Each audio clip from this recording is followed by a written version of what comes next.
മഴ മൂലമുണ്ടായ ഒരു മുറിവുണക്കാൻ മരുന്നിന് കഴിയില്ല. നമ്മുടെ ആശ്വാസ വാക്കുകൾക്കും കഴിയില്ല. കാരണം നമ്മൾ കണ്ടത് വലിയൊരു ദുരന്തമാണ്. അർജുൻ എന്ന സഹോദരനെ രക്ഷപ്പെടുത്താൻ വേണ്ടി തീവ്രമായ പരിശ്രമം നടത്തുന്നതിനിടയിൽ അദ്ദേഹത്തെ ജീവനോടെ കിട്ടട്ടെ എന്നുള്ള പ്രാർത്ഥനയ്ക്കിടയിൽ നമ്മൾ കണ്ടത് മറ്റൊരു ദുരന്തമാണ്, ഒരു വലിയ ദുരന്തം. കാവലായി കരുതലായി കൈത്താങ്ങായി നിൽക്കേണ്ട മലമുകളിലെ ദൈവം കണ്ണടച്ചപ്പോൾ വയനാടെന്നുള്ള പ്രദേശം തന്നെ ഇരുട്ടായി മാറി.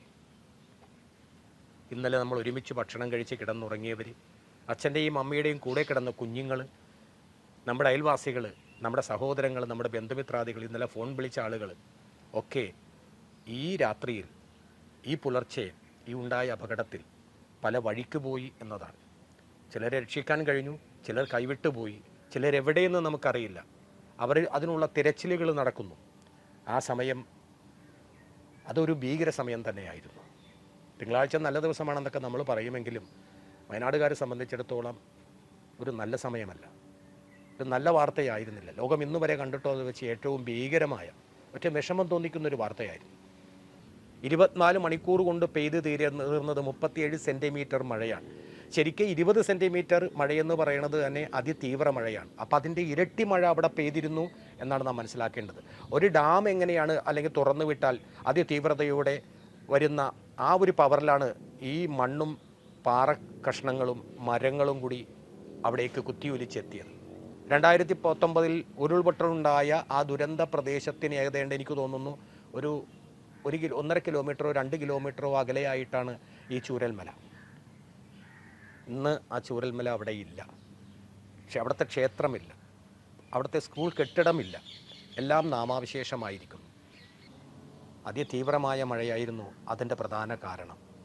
കാരണം ഇതുവരെ നമ്മൾ കണ്ടതിൽ വെച്ച് ഏറ്റവും വലിയ ഭീകര മഴയാണ് പെയ്തു കൂട്ടിയത്. മഴയെക്കുറിച്ച് നമുക്ക് മഴ കാണാൻ ഇഷ്ടമാണ്, മഴയെ നമ്മൾ ഇഷ്ടപ്പെടുന്നു, മഴയെക്കുറിച്ചൊക്കെ ആളുകൾ വർണ്ണിച്ചിട്ടുണ്ട്, മഴ കണ്ട് ആസ്വദിച്ചിട്ടുണ്ട്. പക്ഷെ മഴയെ നിന്നെ കാണാൻ സുന്ദരമാകുന്നത് ദുരിതപ്പെയ്ത്തില്ലാതെ നീ പെയ്തൊഴിയുമ്പോഴാണ്. അപ്പോഴാണ് നിന്നെ ശരിക്കും കാണാൻ ഏറെ ഭംഗി. നീ ദുരിതം വിതയ്ക്കുമ്പോൾ നിൻ്റെ ഓരോ തുള്ളിയും ജീവൻ്റെ നിലവിളികളായി ഇറ്റിറ്റു വീഴുകയാണ്. പ്രകൃതിയും മനുഷ്യരും തമ്മിലുള്ള പോരാട്ടത്തിൽ തവണയും പ്രകൃതി ജയിച്ചു എന്ന് വേണം നമുക്ക് പറയാൻ. കാരണം ഈ സംഭവം നടക്കുന്നത് ഏതാണ്ട് ഒരു പുലർച്ചയ്ക്കും പാതിരാത്രിക്കും ഇടയിലാണെന്ന് വേണം പറയാൻ. എല്ലാവരും ഉറക്കത്തിലായ ഒരു സമയം. അതുകൊണ്ട് തന്നെ ആ മരണവെപ്രാളത്തിൽ എങ്ങോട്ടോടണം, എന്ത് ചെയ്യണമെന്നറിയാതെ, ആരെ രക്ഷപ്പെടുത്തണമെന്നറിയാതെ വിറങ്ങലിച്ചു പോയ ആളുകളാണ്. നാം പറഞ്ഞു കേട്ടതാണ്, ദൃശ്യമാധ്യമങ്ങളിലൂടെയും പത്രമാധ്യമങ്ങളിലൂടെയും നമുക്കറിയാൻ കഴിഞ്ഞതാണ്. കൊടും തണുപ്പുള്ള രാത്രിയിൽ കുന്നിൻ മുകളിലും ഉയർന്ന കെട്ടിടങ്ങളിലും കയറിയിരുന്ന് രക്ഷാമാർഗത്തിനായി നിലവിളിച്ചവർ എത്രയോ സഹോദരി സഹോദരന്മാർ, എത്രയോ കുഞ്ഞുങ്ങളുണ്ടാകുമെന്ന് ആലോചിച്ച് നോക്കി. ഭൂമിയും വീടും വാഹനങ്ങളും ഒരായുഷ്കാലം മുഴുവൻ സമ്പാദിച്ച അവരുടെ സമ്പാദ്യവും എല്ലാം ഒരു നിമിഷം കൊണ്ട് ഈ മഴ ഇല്ലാതാക്കി എന്ന് വേണം പറയാൻ. വിനോദസഞ്ചാരികളെ കാണാനില്ല. അവർ സഞ്ചരിച്ചിരുന്ന വാഹനങ്ങൾ ചൂരൽമലയിലെ ടൗണിൽ ഉപേക്ഷിക്കപ്പെട്ട നിലയിലായിരിക്കുന്നു. ഇത് കൂടാതെ എത്രയോ ഇതര സംസ്ഥാന തൊഴിലാളികളും കുടുംബാംഗങ്ങളും അവിടെ ഉണ്ടാകും. അവരുടെ കണക്കിതിൽ പെടുന്നതേയില്ല. അതിരാവിലെ ശരിക്ക് എഴുന്നേറ്റ് ഉടനെ TV വെച്ച് നോക്കിയപ്പോഴാണ് കാര്യം, മഴ പൊതുവേ ഉണ്ട്. അപ്പോൾ അതുകൊണ്ട് തന്നെ എന്താണ് ഇന്നത്തെ അവസ്ഥയെന്നറിയാൻ വേണ്ടി നമ്മൾ നോക്കിയപ്പോഴാണ് ഈ വാർത്ത നമ്മൾ അറിയുന്നത്. ഉടനെ നമ്മുടെ സുഹൃത്തുക്കളെ, നമുക്കറിയാവുന്ന കുറേ സുഹൃത്തുക്കളുണ്ട്, പലപ്പോഴും ഇടയ്ക്കൊക്കെ നമ്മൾക്ക് ഗുഡ് മോർണിംഗ് വിടുന്ന, നമ്മുടെ വിശേഷങ്ങൾ അന്വേഷിക്കുന്ന, വയനാട്ടിലേക്ക് നമ്മളെ വിളിക്കുന്ന കുറേ സുഹൃത്തുക്കളുണ്ട്. അവരെയൊക്കെ ഞാൻ മാറി മാറി വിളിച്ചു. ചിലരെ കിട്ടി, ചിലരെ കിട്ടിയില്ല, ചിലർക്ക് മെസ്സേജ് വിട്ടു. കുറേ കഴിഞ്ഞപ്പോൾ ഓരോരുത്തർ വിളിച്ചു തുടങ്ങി. അവരെല്ലാവരും സേഫാണെന്ന് എന്നറിഞ്ഞപ്പോൾ ഒരു സന്തോഷം തോന്നി. പക്ഷേ അവരുടെ കുറേ അയൽവാസികളും അവരറിയുന്ന കുറേ ആളുകളും മിസ്സാണ്. പലരെയും കാണാനില്ല. അത്രയേറെ വലിയ ദുരന്തമാണ് ഇവിടെ നടന്നതെന്നറിഞ്ഞപ്പോഴാണ് അതിലും വലിയ സങ്കടം ആയത്. ആ സമയത്തൊക്കെ അവരെ കൊണ്ടാകാവുന്ന രീതിയിലൊക്കെ അവർ അവിടെ നിന്നുവെങ്കിലും അതിനുശേഷം ഇതറിഞ്ഞ് ഓടിയെത്തിയ ഒരുപാട് പേരുണ്ട്. കാരണം ഇന്ത്യൻ ആർമി, ഇന്ത്യൻ പട്ടാളം അതിലൊരു പ്രധാന സംഭവങ്ങളിൽ ഒന്നാണ്. അതുപോലെ തന്നെ അഗ്നിരക്ഷാസേന, പിന്നെ വനം വകുപ്പ് ഉദ്യോഗസ്ഥരും അവരുടെ ജീവനക്കാരും, സന്നദ്ധ സേനാ അംഗങ്ങൾ, അതുപോലെ തന്നെ നമ്മുടെ നാട്ടുകാർ, സന്നദ്ധ സംഘടനകൾ, അവിടെയുള്ള സാമൂഹ്യ രംഗത്ത് പ്രവർത്തിക്കുന്ന ആളുകൾ, അങ്ങനെ പല ആളുകളും ഇതറിഞ്ഞുകൊണ്ട് അറിഞ്ഞ ഉടനെ അവിടേക്ക് ഓടിയെത്തുക. അത് കാരണം അവരെത്തിയത് കൊണ്ട് തന്നെ പലരുടെയും ജീവൻ രക്ഷിക്കാൻ കഴിഞ്ഞു. പലരെയും പല സ്ഥലങ്ങളിൽ നിന്നും കണ്ടെടുക്കാൻ കഴിഞ്ഞു. കാരണം ഒരു TV-യിലൂടെയാണ് ഞാൻ കാണുന്നത്, ഒരു സഹോദരൻ ചെളിയിൽ പൂണ്ട് നിൽക്കുന്ന, മണിക്കൂറുകളോളം നീണ്ടു നിന്ന പ്രാണന് വേണ്ടി പിടയുന്ന ഒരു രംഗം. ഇനി എങ്ങനെ രക്ഷപ്പെടും? എന്നത് ക്യാമറ കണ്ണുകളിലൂടെയാണ് നമ്മൾ കാണുന്നത്. പക്ഷേ അത് കുറേ കഴിഞ്ഞപ്പോൾ ഇന്ത്യൻ പട്ടാളവും അഗ്നിരക്ഷാ സേനാംഗങ്ങളും ചേർന്നുകൊണ്ട് അദ്ദേഹത്തെ രക്ഷപ്പെടുത്തുന്നത് കണ്ടപ്പോഴാണ് നമുക്കൊരാശ്വാസമായത്. കയ്യിൽ ഒരു സ്ത്രീയെയും താങ്ങിയെടുത്തുകൊണ്ട് കൈവെള്ളയിൽ ഒരു കുഞ്ഞിനെയും എടുത്തുകൊണ്ട് ഒരു സഹോദരൻ വരുന്നത്, പുഴയിലൂടെ കടന്നു വരുന്നത് ഓരോ റിസ്ക് എടുത്തായിരിക്കുമെന്ന് ആലോചിച്ച് എന്തൊരവസ്ഥയായിരിക്കും അത്.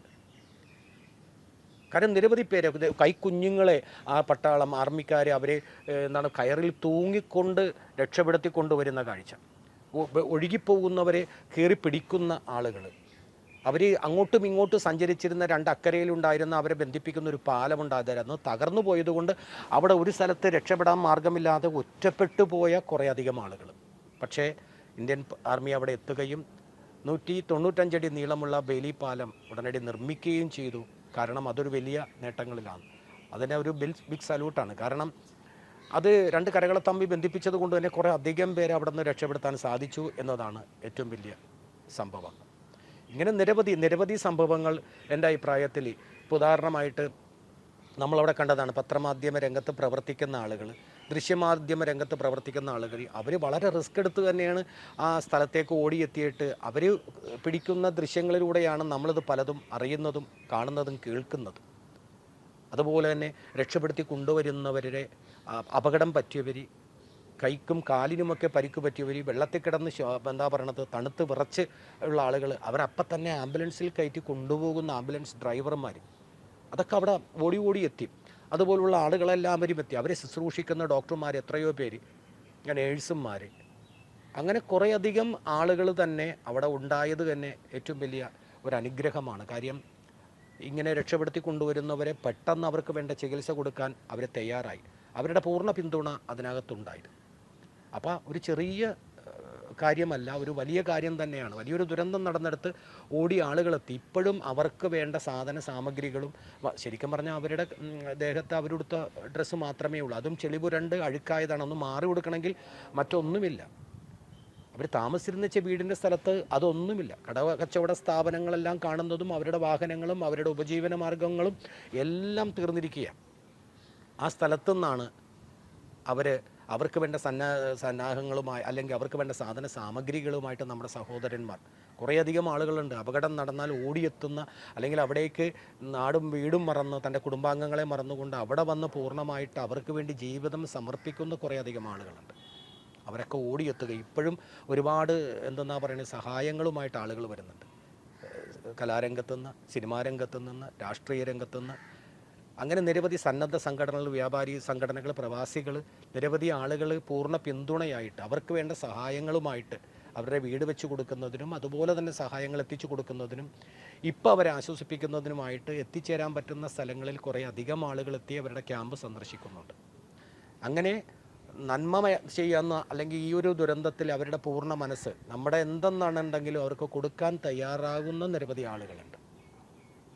കാരണം ഇത് നമ്മൾ കണ്ടതിൽ വെച്ച് ഏറ്റവും വലിയ ഭീകരമായ ഒരു ദുരന്തം തന്നെയാണ്.